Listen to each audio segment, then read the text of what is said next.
How to make your religion private on Facebook mobile. Hello guys, in today's video I'm gonna show you how to make your religion private on Facebook mobile. First thing you're gonna do is go to Facebook and then click these three lines and go down until you find settings and privacy, and then click settings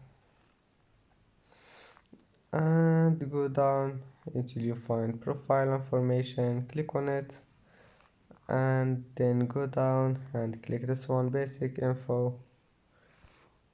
Click edit here, and now let's add anything here, and all you need to do is just click this icon here and click more options. Click more options and make it only for you, and click save.